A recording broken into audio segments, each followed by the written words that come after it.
Welcome. If you can't do what you will, then will what you can do. This is Live Syllabus Review. I'm your host, T. Joe.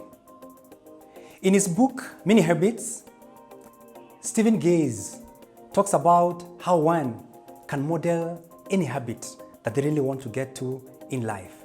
Remember, everything that you ever wanted to accomplish in life starts in your mind as a desire. In our today's conversation, we ask ourselves, how do we strengthen the follower in us? And of course, you cannot understand this well without looking at my initial video that was entitled Leader Follower. Welcome on board. The leader in you is supposed to give instructions to the follower in you. And of course, the follower in you is supposed to execute the kind of instructions that have been offered by the leader. We agreed that if the price to be paid for that execution is greater than the prize to be enjoyed, the follower is going to give up. Follower is all about your will. Follower is all about pushing you to do the kind of things which must be done. It's at this point in time that the leader ought to call the follower into a meeting and ask yourself these critical questions. Number one, what should I continue doing? Number two, what should I stop doing? Number three, what should I do different?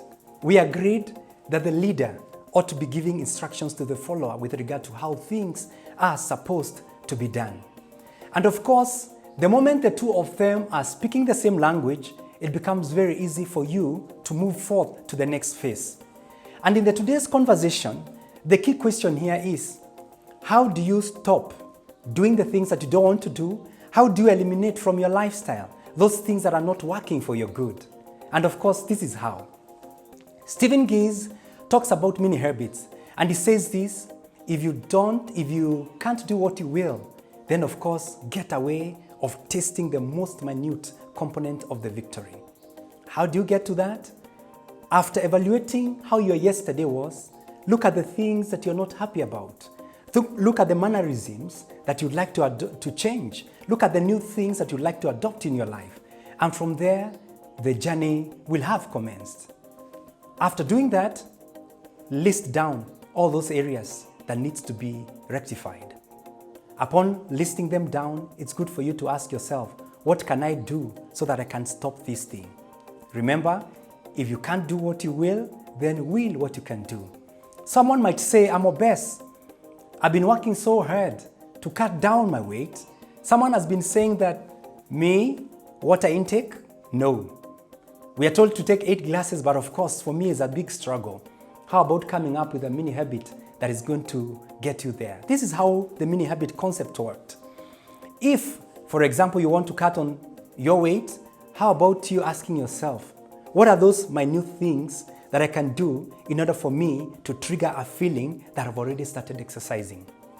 Many people pay for the gym, and you find 1 month, 2 months down the line, you can't go to the gym. Why? Because the follower has refused. There is no will for you to go to the gym. How about you coming up with a mini habit like, I'll be doing just 1 press up a day, or I'll be doing 1 sit up a day?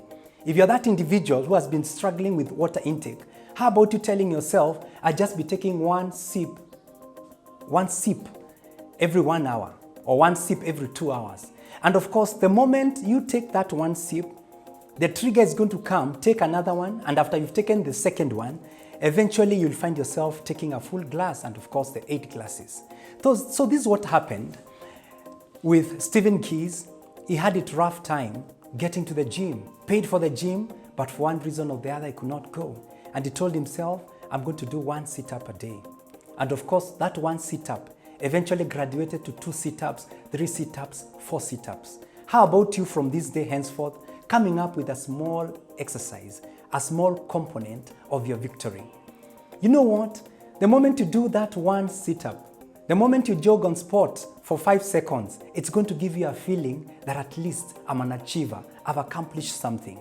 And of course, in the words of Lao Tzu, one of the greatest Chinese philosophers, he says this: do the great things while they're still small. Do the difficult things while they're still easy, because the journey of 1,000 miles begins with a single step. Excuse me, getting a 1% is better off than getting 0%. If you multiplied 1 by 1,000,000, you get 1,000,000. But if you multiplied 1,000,000 by 0, you get 0. Nothing comes from nothing. How about you pushing the follower in you from this day henceforth to accomplish the smallest, minute component of that thing that you want to accomplish? Get yourself to taste how that feeling is of victory. And of course, the moment you get yourself accustomed to it, you strengthen the muscle of the follower. Ladies and gentlemen, this is our conclusion. From this day henceforth, embrace what the Japanese have called kani, kaizen, continuous and never-ending improvement. Ensure that every single day you are presenting to the world a revised edition of yourself. And of course, if you do it in your mind, you do it in your will, eventually, actions will always reign over inaction. Be that person who is going to step out of your comfort zone. And from today, tell yourself, I'm not going to do it tomorrow. I want to wait for tomorrow to come. Start by doing it here and now. Until next time, this is Life Syllabus Review Forum. I'm your host, T. Joe. Keep winning. Thank you.